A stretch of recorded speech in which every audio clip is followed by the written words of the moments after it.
Ronan Yep. and Cullum O'Snoddy, you're very welcome to Sligo TV. And the reason we are in Sligo tonight is because we're on the eve of St. Patrick's Day and Kila are about to do a gig downstairs. Your support act is now on. You're no strangers to Sligo, are you, Ronan? No, I don't know what to say about that, but no, I've been to Sligo a few times. I could still be a stranger, you know? You've played here many times. It's like a home away from home, though, isn't it? Kind of. No. No, I'm a visitor. You're a visitor. I'm a Okay. stranger, I'm just a visitor. Okay. I've walked up and down the hills, I've found the lovely valley, but no, I'm still a complete visitor to Sligo. And do you like playing here, though? I used to like playing here. A long time ago, we used to play in a place called the Trades Club.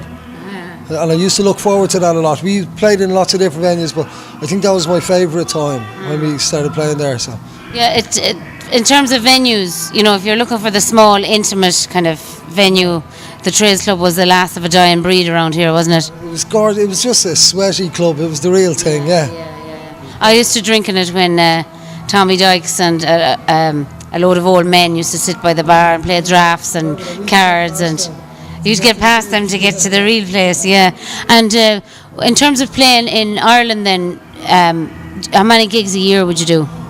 Boom, 50, something like that. I'd have a guess. Colin knows more than me. I fog up on details, so. And Cullum, your percentage of work in Ireland versus the rest of the world, what would that be? Oh, I think in the last few years, probably 80% in Ireland, maybe. I think so, yeah. We generally travel in and out for festivals more than anything during the summer, and the rest of the time. We haven't done the American thing for since 2004. We were getting less crowds and going around in circles that we didn't enjoy, so. And we haven't got the bigger tours even in England or a place like that, so it's mostly in Ireland, which is grand. But you have a huge, more or less a cult following now in Ireland. When Kila are playing, a huge crowd turn up to see Kila. I mean, how does that make you feel? We're indoctrinating them slowly but surely. We're going into the schools and getting them young. Absolutely. But it's working, whatever you're doing. Listen, it's great. I suppose a lot of the lads, 5 of the lads had kids in the 1 year. So it meant that time and family life and all that became very important. So it's a lot easier to focus the work on Ireland. So listen, it's great going around Ireland and playing gigs and meeting old friends, and then even more interesting, meeting children of old friends, which is really scary. I mean, teenagers, you know. So You spoke about family, but I mean, Kila has 2 little family units within it. The Schnoddies, the 3 brothers, and then the Hogans, isn't that right? You have Lance and, help me out here, Brian, yeah. What is that like going around the world and the country day in, day out with your family? I think you do all your sorting out years ago. So if there's any, generally you've said your piece. You don't have to prove anything to anybody. I suppose maybe that's it. I don't know. You're used to each other's company. You can. If you disappear into your own company, it's acceptable or accepted. Nobody has to worry because you know the person, I suppose. But I suppose that would be the same. I'm not too sure if it's the same with you lot. Is that, you know, you're together such a long time. You know each other's, and you know each other's moods or your foibles or weaknesses, strengths, all that kind of stuff. I suppose. I don't know. Ronan, tell me something about the beginnings of Kila and what got Kila off the ground. And I'm not sure what got us off the ground, but What keeps you on the ground then, musically? I don't know. Well, we're restless musicians, Cathy. We're quite restless, and even when we achieve things, I think it takes other people to tell us we've achieved something, because I think it's like a disease, the restlessness. You can achieve something. It's like if you're in football, you'd score a goal and you go, like, great, now come on, kick it off. I want to score a proper one. Right. Do you know what I mean? And when we make albums, it's like, great, let's go and make an album. You know, or even writing a tune. Right, we've got that now. It's a funny thing. Maybe it's do you feel like you're always on a quest to better the last performance, which is always good because you're never complacent then?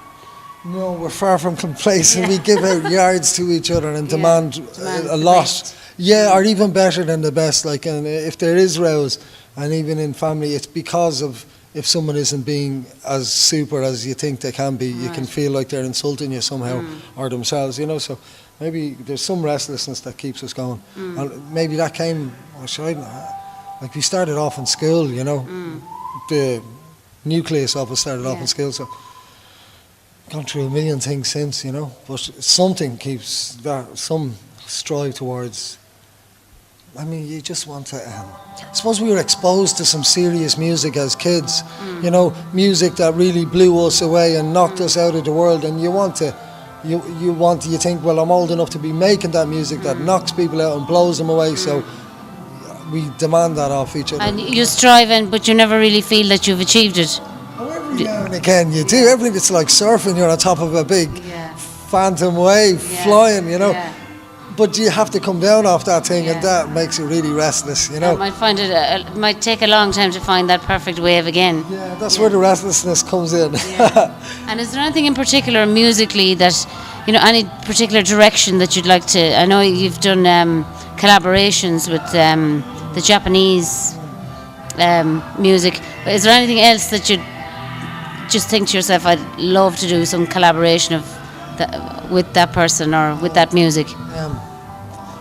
I was thinking musically, I was thinking of tuned percussion and stuff, but collaborations with people at the minute, is there anyone we'd like to, we wanted to record with Ronnie Drew, and we were talking about it a lot before he headed off, but well, we just weren't that organised. I don't know if I have. I think at the minute we're just looking at each other and demanding a lot off each other, or hoping that we can get past all the kindergarten stage and start spending some time writing music with each other, you know. So. And is there an album in the pipeline? Well, it's kind of ridiculous at the minute the way we are, because we recorded an album 2 years ago just up here in Manor Hamilton. Absolutely gorgeous album. I can't praise it there as well. Yeah. Right, and it's just gorgeous. And we haven't found a way to release it. Haven't found a way to get everyone behind it. So there's an album sitting there, but it's really quiet, peaceful stuff. It's really unlike us. Right. You know, it's more ambient. Haven't found a way to release it, get everyone behind it. Really hard to release. So that's sitting there the last 2 years. And then we had two sessions, a session before Christmas and a session after Christmas, trying to get everything together to write a new album. We wrote gorgeous stuff. Myself and Colin pushed a lot of it, sat together, listened to it. And this is gorgeous, completely different again. And that's a weird thing about being well known, because suddenly you go, Expected to do. and you expect yourself, and you go, how can we release this that we recorded? Because when you record, you're kind of being honest, and you go open out and deliver, and you listen afterwards going, oh, that sounds really weird. And now we've got this other thing there that everyone isn't behind either. So, and do you think in terms of the fans then, that the fans won't like it, or do you? I think the fans should demand whatever we put out off us and rob it off us, and they should insist we download it, pirate it, steal it, take everything, all that, because I've no intention, I've no love for music on shelves. I know I'm not an expert on commerce, so to me that really hurts that we have an album sitting there and that we recorded another half an album or an album's worth in January and nobody's convinced. I'd love it. Are you talking about nobody's convinced? That record company? Nobody? No, just us. We just do it all ourselves. We haven't got a company. So it's just ourselves. It's ridiculous that we argue so much amongst ourselves. We're should be out there. yeah, and we're not putting the work out there, and we've run into some weird crippling effect, and hopefully it stops and we can actually get some. So I'm kind of frustrated. That's what I mean. I'd love if someone came and robbed the stuff off us and pirated it, put it on YouTube. Where is it? Tell me. I look forward to hearing something ambient from you. I'd love to hear he it. has the recording. Yeah. Just take a pirate copy, and I've been giving people copies because there's no point in it sitting there. Break the But as against that, right? Yeah. I'll explain more. We had 9 tracks because I did the final mixing in October, and I was happy. 9 tracks, really gorgeous. And then the Manor Hamilton Brigade ganged up on us, you see. And the Manor Hamilton Brigade said, there's 2 other tunes we need to do. So I went in, nailed one of them with this gorgeous high-strung guitar, a bit like your bizarre bazooki thingy. Nailed that one, and the other one, it's nearly there, but it's really weird. The tune, we can't get the tune to sit. It doesn't play on flute. It was written on flute. It doesn't play. It dies. So we're trying to find an instrument that suits us. So it's practically there. But yeah, I shared this frustration. But then again, because we did this soundtrack for a film, The Secret of Kells, the animation thing. Yes, we did it out in Brian's. Up in Brian's place. Yeah. Now we got the letter it's in the shops now, but we only got we had to license it from the French crowd 3 weeks ago, so we got that out. And that won an award, that film, did it not? Director's Award, it's really gorgeous. Yeah, what the name of it is. it's called The Secret of Kells, Right. and it's gorgeous, and anybody should watch it because I think it's quite profound. It's based on the anime film based on the Book of Kells, right? Yeah, the Book and of you Kells. are the music behind it. Well, the music was largely written by a guy called Kila, French composer, and basically he arrived with the skeleton, and he said, do your stuff exactly. Play your whistle, your flute. He had a top line. He would give one listen to the top line, scratch it, and say interpret it. And I'd say I haven't heard it. And he said it doesn't matter. You know what I'm going for. That kind of thing. Loads of percussion, loads of sounds, loads of writing tunes there with him. It was really it was amazing. I'm sure Brian told you it was just a. Yeah, I loved it. Yeah, it was just 2 mad intense days. We got it all done in 2 days. But he was an old pro. He had a guy called Slim, an old French guitarist. Again, years experience. They knew exactly what they wanted. So we got that out, but I share Ronan's frustration because the stuff in January, I listened to it recently and it's... Yeah, but it doesn't sit all together yet, you know. In terms of making albums versus the modern world now of download, I mean, it's very difficult to make money from making albums now, isn't it? Well, I tell you, I came across Mairead Ní Bhaoine put 3,000 copies. She's doing 3,000 copies of her album. Of Emil, isn't that right? Yeah. And that's it. So in a way, that's not a bad model. Maybe you say, well, this is a collector's item, I'll do 5,000. And then you could do another version as another collector's item, and you'll never make them again. Yeah, if people want the music, but as a package, there's no shops left. They're all closing, Cathy. There's no, to go. And downloading, you're not going to. It's not in place to make any money for the artist. So No, that's it. Well, the only thing is gigs and sell as a souvenir of a gig. I think so, yeah. I think that's the way it is. It was never a huge percentage of whatever money we made, which is a pity. It would have been nice, but sure, I don't know. Would you be scared?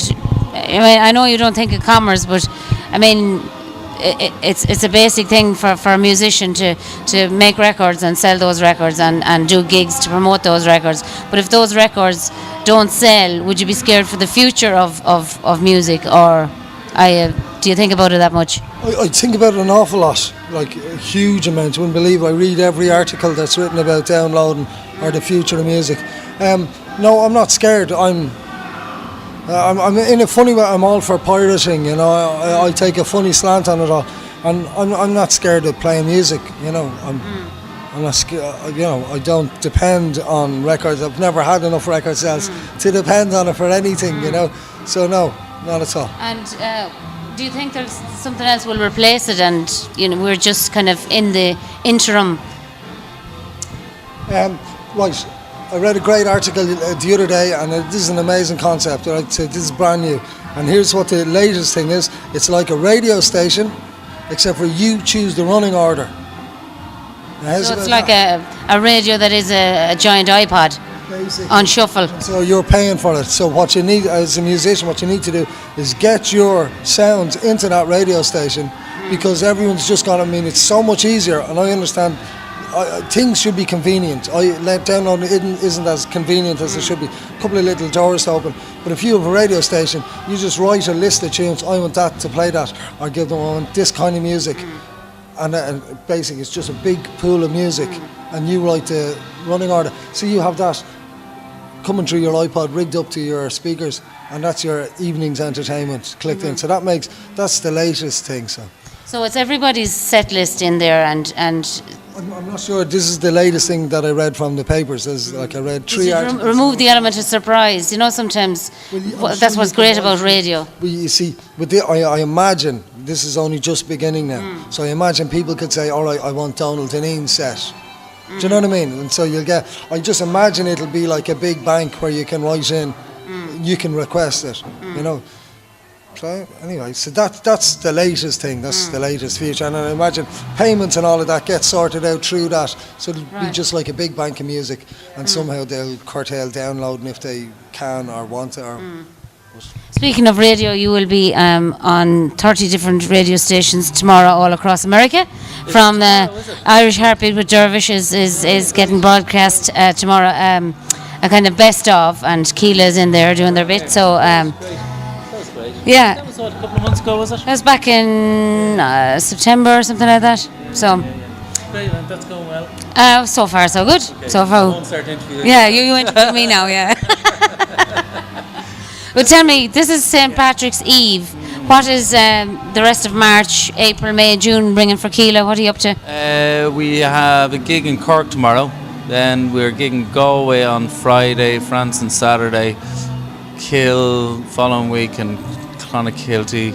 April's quiet.